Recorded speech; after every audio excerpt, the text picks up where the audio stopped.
Okay, guys, I'm at the workshop here, and I'm standing in front of the skill saw. It's a 7-inch Super Duty metal cutting bandsaw, and the problem, we're having some trouble with this. The blade seems to jump off, and it's cutting kind of crooked. The last cut, the only real couple of cuts I made were larger diameter. Were cutting on a pretty good angle, so I knew right away there's something wrong with the guides. And back here, these little wheels, there's little 3 ball bearings mounted onto a device that guides the blade. I've taken this one right off. It mounts on that. There's a hole there with a 5/16 bolt. There's a second hole up above, which is threaded for a 5/16 bolt again, and there's a little pin, tiny little rolled pin hole. You can barely see it in there. It's so dark and grungy. Yeah, you can kind of see it there. And I've taken it off, and I had a good look at it. So here it is. I went and soaked it in some oil. Thought that might not hurt to do that, but you can kind of see these are cap screws through what looks like a bolt head, and on the other side is the other end of the cap screw, which mounts onto there. So what I'll do is I'll go get the 1/4-inch Allen key, and we'll pull that apart and have a look at it. Let it drip a little.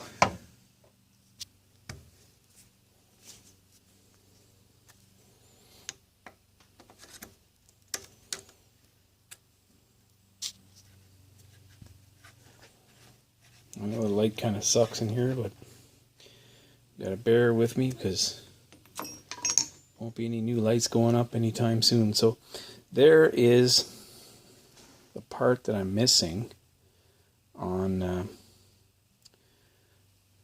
that mounts in this groove right here. You can see the kind of the groove here,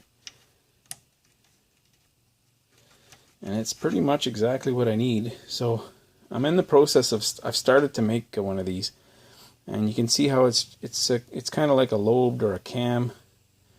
I guess you can call it a cam. The center hole, there is no center hole. It's offset to one side. So as you rotate this with a wrench, it will offset. It will rotate. It will turn this aluminum housing here left or right to get the appropriate angle.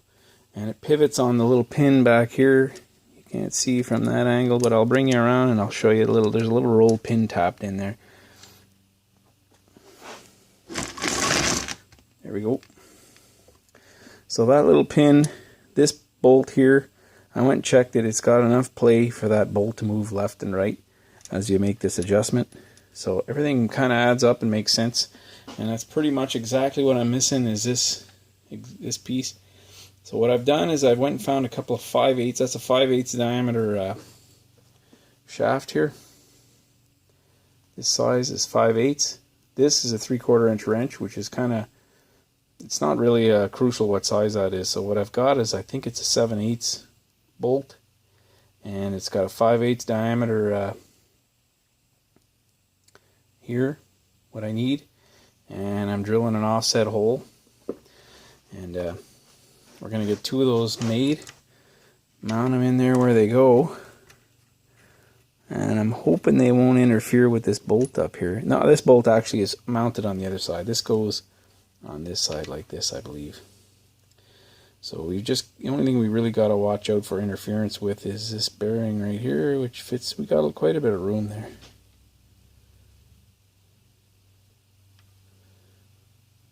So you can adjust these bearings to go in and out, to engage more. If you turned it one way, it would engage more, and you turned it the other way, it pulls back. And same with these two. I'm going to put them back in the oil, let them soak. And now you know what I'm up to. I got everybody out of here, out of my hair. I decided this is what I'm going to do today. I've been working hard the last couple of weeks, and I haven't really done anything I want to do. It's stuff I have to do. So once in a while, you got to just do what you want, right? It's only fair. So I haven't taken any holidays at all yet this summer. I'm planning on doing that soon, but it just seems like every week we're not getting caught up because of the rain. The list of jobs get longer instead of shorter every week. Okay, so I've reassembled that. We're going to go over to the lathe and we're going to see if we can knock out a couple of pieces like that. So there's my 5/8 bolt. This is the end I cut off from the head, and I just wanted to practice, not practice, but do a little kind of a test piece. See if I've got everything correct. See, if I went a little too close to this edge here, it would go through. So, and I think I am a little bit too close. So what I'm going to do is adjust that in a tiny bit, maybe a 5/10,000th of an inch. And we're going to put in our pieces here. I've got 2 pieces ready to go here. Where are they? They're somewhere here. Okay, so there it is. There's one of them. It's ready to... All I have to do with this is drill that hole right through. And we can find a 5/16 bolt and mount it in there, and it should work to adjust that angle on that blade. I think the previous owner probably lost those. They probably had it apart. They put them down somewhere, and who knows what happened. Here's the other one. This one I accidentally grabbed a stainless steel bolt, but I think I'm still gonna punch this one out like it is. As long as my bit doesn't break in there, that's the only danger. It's really tough to drill through. This is stainless steel here, and I drilled that deep, so it's pretty deep. Should work. Okay, I'm going to try and drill that.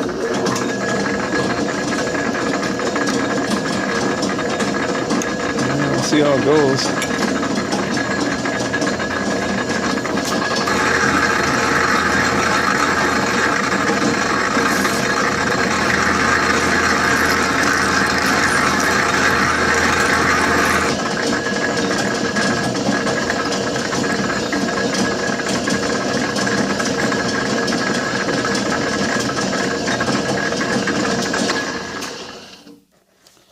Okay, so I got one down.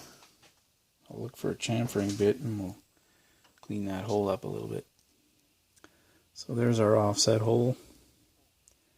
Kind of happy with that. It was not a big job.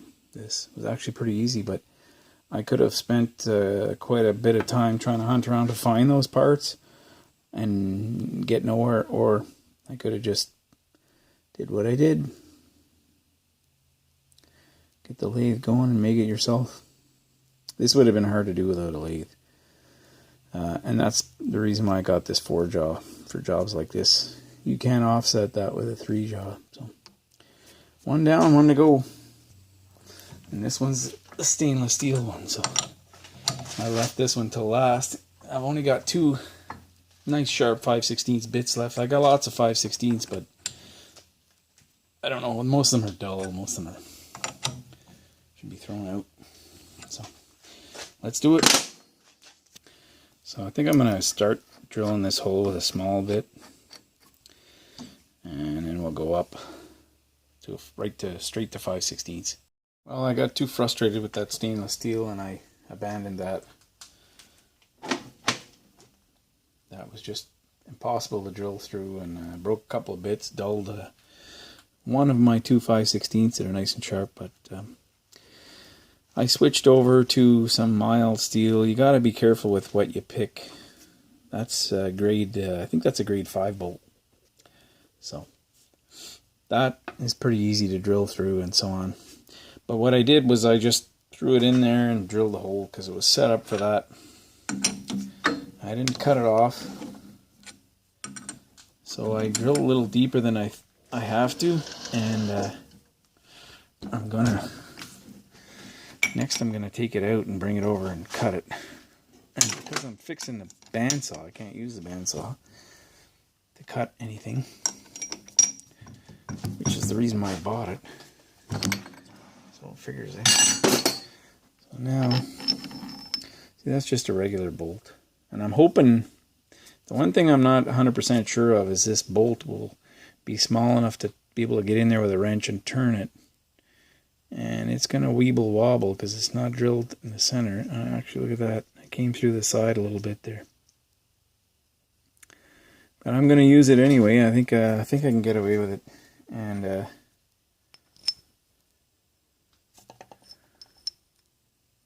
I opened up the jaws as far as I could just to see what size I'm gonna get here. We're at about 12.5 inches. So it's a 7 by 12.5, which I think is the same size as the one I have at home. The new old one. I got one that's got to be 40, 50 years old. Or I'm thinking early 70s, so 45 years old roughly.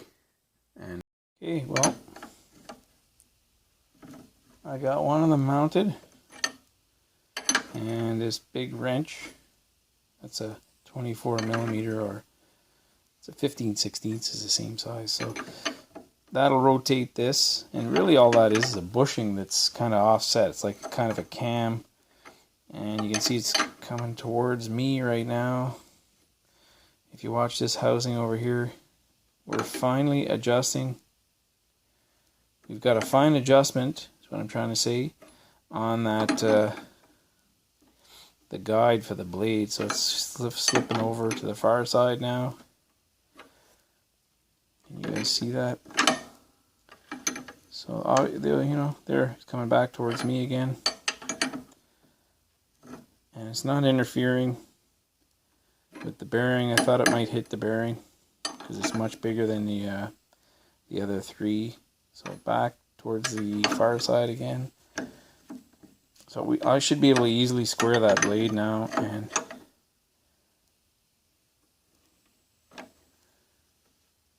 I hope you guys can see that. It's wobbling back and forth. So what I'll do is I'll square with this surface here. I'll get a precision square. I'll bring it in tomorrow from my home shop. I don't have one here. And we're going to square up that blade. I've got the other one to mount on there. I'm going to take these both off before I go at the end of the day today and dunk them in the oil tank. And we'll leave them soaked there overnight. Can't hurt them. And then, yeah, tomorrow I'll mount them both, and we will we'll try cutting some stuff with this. And now that I have a way to straighten that blade, it was pretty crooked before, and you can kind of see it's right at the edge of the bearing right now. So I'm going to loosen these two bearings down here. They're out of adjustment, and we'll push that blade over so it's closer to the center of this one here. Because the adjustment I can do on this one here, I can move that bearing towards or from the back of the blade, this back edge. And there's a groove worn on the metal here. Maybe I can swap that bearing with one of these other bearings. Shouldn't be a groove worn in there, but anyway, I'm pretty happy. I've been waiting a long time to be able to use this saw. And now that I hope you guys can see it there. So, I've got 3 of these saws now. This one's a 7-inch. It's a skill saw I showed you at the beginning, and it's got a big cutting width here. You can widen this out even larger than it is right now. I'm measuring about, you can probably open it up to close to 16, about 15 inches. Okay, it's the next day now. So I came down here this morning thinking I'm gonna head over to my bearing supply place and pick up 6 brand new bearings, but I just thought I'll have a look at these before I go, and I'm kind of glad I did, because leaving them in the oil all night, they're just running way smoother now. So I don't think there's anything wrong with these bearings. They're probably not worn out. They probably just have some dried grease in there. I thought there was like metal shavings probably in there or something, but I just spun them all on by my hands, and they felt really way better than yesterday. They're not expensive, these. They're about 14 bucks each, so around $20 each with tax. A little less than 20, maybe $18, $19 each. So they're not terribly expensive, but it's not cheap either. We're talking 120 bucks to get 6 brand new bearings. So I'm going to hold off on buying the new bearings. And I'm not the type person to cheap out and not buy bearings, because I have a good relationship with that bearing supply place. They give me a decent price, and they're all spinning really nice. All three are spinning better, way better than the best one yesterday. So, I mean, I kept pulling them off yesterday, and each one I took off was getting worse than the one before. There's a few little sticky spots. I have a needle device that fits on the grease gun. It's like a hypodermic needle. And I think I'm going to just try and drill or poke a hole through there and pump some grease in. Could try that on one of them anyway, one or two. If it works, I'll do them all. And I think we're going to go ahead and use these bearings instead of buying new ones. And like I said, I don't hesitate to buy bearings. These are 6205s, 2RSH. They're made in France. These are good quality bearings. These are SKF, and they're not cheap. These are for the Mordex. I buy those by the by the pack. So I probably rebuilt the Mordex, and I bought a couple of packs of them. And these are what I have left. So I have 4 left that I could do 2 spindles on a Mordex. The Mordex takes 6. Each spindle 3 blades. It'll take 6 bearings. And believe it or not, it's not the bottom bearing, the one you think that takes all the impact from the hitting rocks and stumps and sewer covers, and it's the one on top that wears out the soonest because it doesn't get the grease. It heats up and the grease flows down. So I know all about bearings. Here's a bunch of used ones. These are 6205s that are worn out. What happens with the Mordex is they get a little bit of play, and a high-speed bearing with a little tiny bit of play, the belt starts jumping around, and then your belts start jumping off at one point. So you have to bite the bullet, and either you can't cut grass anymore with that Mordex, or you got to change out all the bearings. And I do the seals at the same time, and there's an upper and lower seal, and I think the 2 of them are not the same. They're 2 different sizes, and I change those at the same time. I've got some more video of my other saw, and I think I mentioned earlier on in this video I was gonna tack it on the end. Well, I think what I'm going to do is make 2 separate videos, because the skill saw here is just eating up my time. This is a 7x12 inch. I think this saw new would be around $1,500, $1,500, and you can probably get them on sale. I know the Chinese version of this is on sale right now for $12.99 or something like that, $11.99. So $1,300 plus tax, and it comes with a coolant pump as well. This one originally had a coolant pump. I think I'm going to try and figure out a way to get the coolant pump working on it again. There is no pump that came with it, but there's a spot for a pump to go down there. Okay, well, I'm back at the home shop, and because I'm not very happy with this, the fact that the wall blew out, the sidewall. I was over a little too much, I think, but the case with that Atlas lathe is the tailstock is not perfectly aligned, and it's just something I haven't got around to dealing with. So I'm going to chuck up the stainless steel one in my lathe at home here, and we're going to try boring through that with a cobalt bit. I've got a little bit better bits over here. So here's the stainless steel piece. That's as far as I got through with my drill bit. So we'll try boring through that. It's tough to get through. So I was able to get through this part here, and I've got to see there's not much of a sidewall there. I think I was too close to the edge there. So anyway, let's try it. Okay, we're at the South Bend 14.5 inch lathe here, and I've just loosened up my 5C collet chuck. I'm really thrilled I've got this. I just got it mounted about a week ago now, I guess. I think it was Friday last week, so about 6 days ago. What we're going to do is pull this off, put the forejaw on, and we're going to mount the collet block. So we're putting the forejaw chuck on, and this used to be my favorite chuck, still is, but that 5C collet chuck is just awesome to have. But because we need an offset, I can't use that 5C collet chuck. I can only mount it. Well, this thing didn't seem to go on right. I'm going to try that again. I'm going to take it off, put it back on. Oh, yeah, it's on there tight. So this will be the first time I use my 5/8 collet, and I'm going to use it in this collet block because I want to offset it, and the only way I can do that is this way.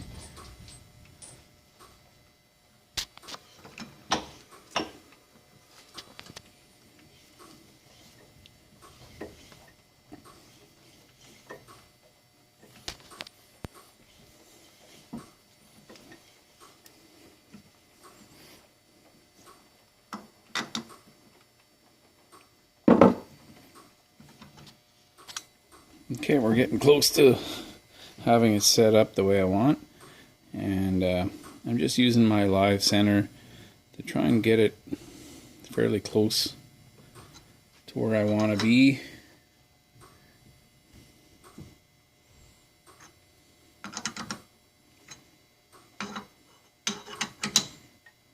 I was kind of hoping this collet block would fit deeper in there, but that's about as deep as it gets in there, so that's all right though. What we're gonna do is we're gonna bring this back another about 15,000 to give it a little more wall thickness on that one side, the thin side. I want to be close to the edge, but I don't want to break through again, so that's what I'm looking for.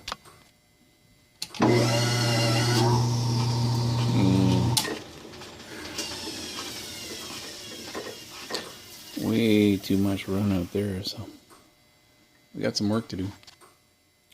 Alright, so I'm checking this again, and I'm pretty close to where I want to be.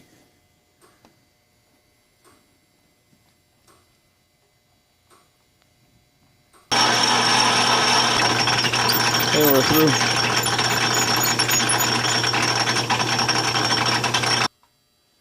Okay, well, it's not quite over as much as I'd hoped for, but I was just too nervous about going through the side again, so I'm happy with that. That should work. And it's a stainless steel part, which is kind of unique. Well, that's it. I'm going to put that together tomorrow, and we're going to run that saw. Next video you'll see of that saw. It'll be back together running. I've let the bearings soak for 2 or 3 days, and we're going to try and inject a little bit of grease. And thanks for watching.